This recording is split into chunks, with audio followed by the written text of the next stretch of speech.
Welcome to Kyle Anthony's UFC Betting Show. I am Kyle Anthony, and welcome to the podcast. Welcome to the betting show for UFC Fight Night between Marina Rodriguez and Amanda Lemos. We're going to talk two plays like we always do here, and this main event actually does have implications here. Winner of this will probably fight for the title next. Some say Marina should be fighting for the title next weekend, but we shall see what's going to be going on there. And I apologize for last weekend. I was out. No content. I was filming nothing last week. Ended up having a terrible flu. Not good.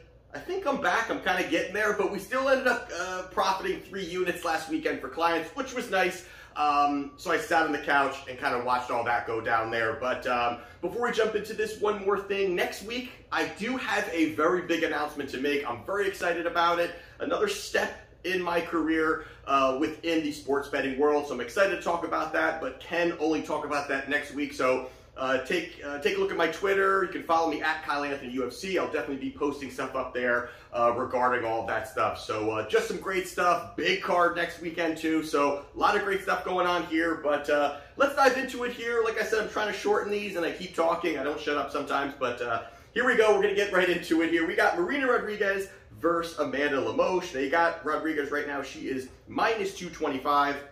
And the comeback there in Lemos is plus 180. Like we always do here, we're going to talk about 3 fights for each fighter, see what we see if one fighter can expose the other fighter, and if the line makes sense to place a wager. So we're first going to talk about Marina Rodriguez, and 3 fights ago, she fought Michelle Waterson.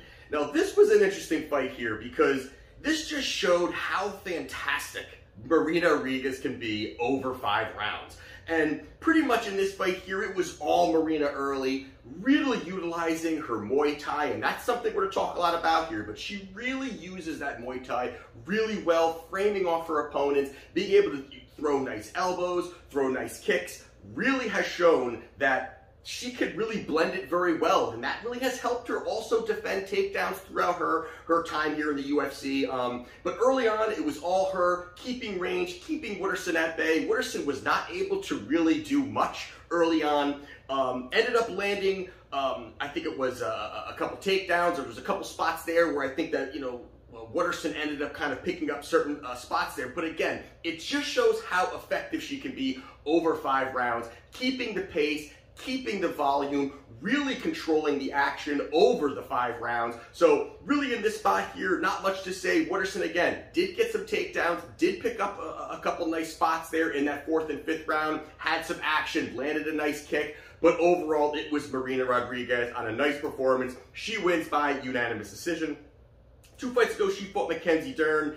This is one of those striker versus grappler situations here. And listen, we know Mackenzie Dern has not really been who we all kind of, or maybe not all, but some people thought she would be, really utilizing the grappling, having the high-level grappling, getting these takedowns. She suffers really a big time, not able to get the fight to the ground. But this was a spot here where, again, it shows Marina Rodriguez is built for 5 rounds. She goes into this situation. There was only, I think it was that 2nd round where Dern had her in trouble.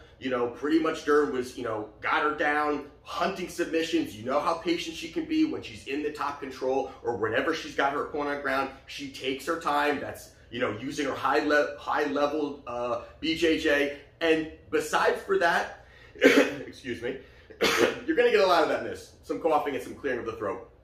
But besides for that, it was Rodriguez. I mean, she worked at range, out-striking, out-landing, out-voluming, out-pacing Dern. Dern wasn't able to do too much, but it just, again, shows the 5-rounder, how she was able to kind of put that all together. She kept out of danger. She starts to really get a little bit more to where they're scrambling. It has shown to be a vulnerability for Rodriguez, the grappling, being on her back, and I think she's starting to correct a lot of that. So she goes out there and she does get the decision victory. And then most recently, she fought Yan Shonan. This was a great fight here because this was a back and forth striking bout.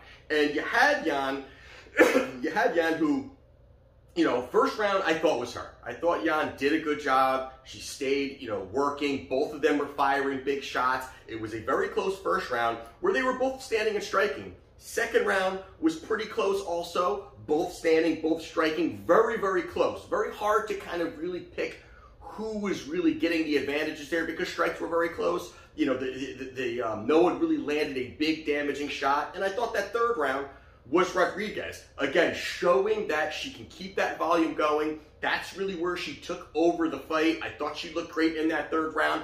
I did give it, you know, 2 rounds to Rodriguez. Some people had 2 rounds to Yan. Very close fight overall, but it was a striker's delight either way. But I love the pacing. I love both of their pacing, actually, the way they were able to land good shots, keep it standing, keep it striking, but ended up being Rodriguez gets the decision victory, split decision victory over Yan Shonan. Then most recently, I'm sorry, not most recently, then the other side, we have Amanda Lemos. Now, most recently, 3 fights ago, she fought Angela Hill. Whew, I gotta get through this. She fought Angela Hill. This was one here where I gotta be honest with you. This one, to me, this should have really been one of these dominating performances from Lemos. This should have really been one of the spots where she goes in there, she dominates, she, you know, and there were spots where she did, you know, early in the fight, she went out there, she dropped Hill, Hill got hurt, Hill got, you know, dropped, she ended up trying to get, you know, set up some top control there, landing big shots, both of them were landing good shots there, and I thought there were some big exchanges there. Hill is crafty, you know, Hill is crafty there, but she's not as slick, she's not very slick. Compared to Rodriguez, she's not slick at all, but with the striking. But to Lemos, who's more wild, throwing the bigger shots, has the heavier hands, she was able to do that. She was landing a lot of the bigger shots. But I thought that in that second round, Hill found a way to start picking Lemos apart. Started landing, started putting some pressure on her, started keeping the volume going, looking for takedowns. And you did see, it, you know, late in that second round, you saw Lemos tired. I mean, you saw her breathing heavy. I'm not saying that she was passed out by any means, but you saw that she was quickly, once the volume started picking up, that's really where Lemos was starting to look a little iffy. She dug deep, give her credit, into that third round, pushed harder, ended up landing more damaging shots. She ended up getting that victory and definitely deserving of it. But I thought it was interesting to start to see in that second round, in a fight that there was a lot of activity. Both of them were pushing a very good pace. Both of them had good output. To see her tick down a little bit, I think there was definitely a nugget there. We'll talk a little bit more of that in a little bit. And then 2 fights ago, she ended up getting the victory there against Angela Hill. And then 2 fights ago, she fought Jessica Andrade. This one here, now I think a lot of people are kind of overreacting to this loss, to be honest. Jessica Andrade ran through her. It was a very quick fight. She ended up choking her out in the first round. But the thing about this, it was kind of a crazy situation where I thought Lemos looked good. I actually thought she looked really good. Early in that round, she was kind of bullying Andrade around, throwing heavy shots, landing heavy shots. You know, Jessica Andrade couldn't get into rhythm, and all it was one swing where Lemos missed, and really credit to Andrade, she just locks in, what was it? It was an arm triangle choke. She ends up keeping her up against the fence. It was maybe not fluky is the word, but it was definitely a situation where it was very strange, where she threw a punch and she just went right in. Again, credit to her for finding that, you know, sinking that in. She ends up getting the submission victory in the first round. Hard to take something away there because I actually thought Lemos was kind of onto something when she first started throwing some of these combinations, and then she kind of got caught in there. But either way, Jessica Andrade gets the victory in the first round. And then most recently, she also fought Michelle Waterson. And this was one here where I really thought that it was such a good showing from Lemos. Now, this was another spot where I thought she looked great. You know, I mean, this was early on. You know, you did see Michelle Waterson get that takedown, but you saw quickly the ability of Lemos off of her back. She was able to get the reversal, get back on her feet. Both of them doing some pitter-pattering shots back and forth. But in that second round, I mean, I thought it was pretty impressive that right away she jumps up, grabs guillotine, jumps, you know, gets down, and it was latched on right away. There was nothing that Michelle Waterson could do. She ends up submitting Michelle Waterson in the second round. So it does show she can be creative too with her submissions. She can be very offensive when it comes to that as well too. She's known to have heavy hands, but she's able to get the finish there via submission round 2. So with that being said, I got to get through this. With that being said, the first thing here is when you look at the striking. And I think they're definitely very different. And I think we all kind of know that part of it. The more technical striking is gonna be Marina. I mean, I really like her boxing. I really like her slick combinations. I think she counters very well. Crisper overall, just kind of piecing it together. She doesn't really just target one body part. And I think that's really, really something that not all fighters do that have the good boxing. Sometimes they're just headhunters. Marina's very good working the body, working up top, throwing in a leg kick, throwing a body kick. She mixes it up very well. So she's not someone that's going to wow you with power, but she can really wow you with the volume. And I think that is the absolute key for her going into Saturday. She has to have the volume. She has to have the pressure. She has to keep pushing forward. And having that pressure, walking Lemos down, is going to hurt her a little bit off of her back foot, not being able to dig in, throwing the big power shots. I think that does help Marina. But the other side here, the power advantage absolutely goes to Lemos. She does have the power. She's got the big overhands. The big issue for her that I see is she is very low volume. She's looking for the big shot. If she lands it, it could be a round changer, and we've seen it multiple times where, doesn't look like much is going on. All of a sudden, she throws a big overhand, and now she starts to gain the momentum of that round. That's something that could happen here, but I just think that the low volume versus such a high volume fighter is very difficult. For Lemos to overcome. She's pretty much, I think, the only one that has the finishing ability in this fight. I think that she can, early on, she can absolutely hurt Marina, push forward, look to land the big shots, even get on top of her, sink in a submission of some sort when she, club and sub her and find a way to get the finish. I think there's an opportunity for that. But I would definitely give the striking advantage. I would give it to Marina. I would absolutely give it to Marina. Now, the grappling, I don't think we're going to see too much of it here. I don't really think we're going to see too much of it here. I think Lemos has the advantage. She definitely has the advantage. If it goes to the mat, she's going to have the advantage. She's going to look to get the ground and pound. She's going to submission hunt. I just don't think that is not really the way that I think she's going to look to kind of get into this. But the one thing you've seen is Marina has started to get a little bit better with some of her scrambles, creating space. And I think an issue that Lemos will have, even if she's up against the fence, is the Muay Thai. She uses it, Marina Rodriguez uses her Muay Thai so great that not only when she's in the clinch, but she's able to throw quick little tight elbows. She throws nice knees. She will throw, not only just knees, but she will be able to frame off her opponent and seek space so she can cause the damage and find an escape route. That's very, very important here in a fight where if she gets close, she's not going to have the strength advantage. There's absolutely not going to have a strength advantage over somebody like Lemos. Lemos is strong. She can bully her way around. Marina is not known for any strength by any means. You can tell she's more lanky compared to what Lemos has. So I think the Muay Thai part of this is going to be very important. Now, I think the biggest difference maker in this fight, absolutely, is going to be the cardio. And I think the way that Marina weaponizes her cardio really is extraordinary. We're really seeing it time and time again, the way that she does it. Could be the first round, Lemos could be really pouring it on and really looking to get that finish. And it could be anyone's game. If Lemos is going in and she's going guns blazing, that's one thing. But I really like that Marina gets stronger as the fight goes on. She is not scared to kind of, sit back a little bit, allow the fight to come to her, and then find her opportunities to throw the big strikes.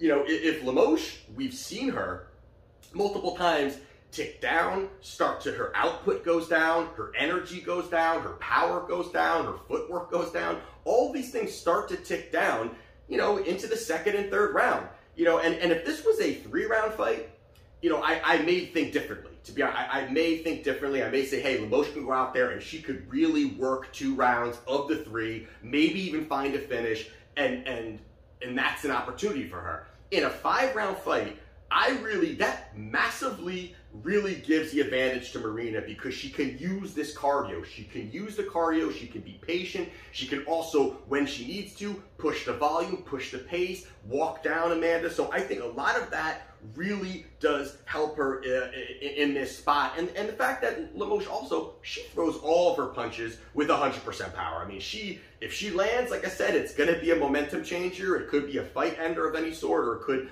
put her in a position to look for these submissions or look for a grappling advantage. But she throws everything with so much power that I think just the way she's managing her cardio doesn't help the fact that she doesn't have good cardio. So not only that she's not have good cardio, I don't think she manages it too well. I think she's so gung-ho about really going in there, having the, being the stronger fighter, being the bigger puncher. That's kind of been her thing. It's worked for her. It's not like it hasn't worked for her. But I really think in this spot here, I think the footwork, I think the cardio, I think that the boxing, the rangy striking of Marina over 5 rounds, I think is going to be enough here. I really think it's going to be enough here. She's the type of woman that is not also looking for these finishes. She has a few, but if you look at her last 12 bouts, 10 went to the scorecards. So she is not somebody that's getting these finishes. So I do like Marina Rodriguez. I think she gets the job done. Now we have it at minus 225.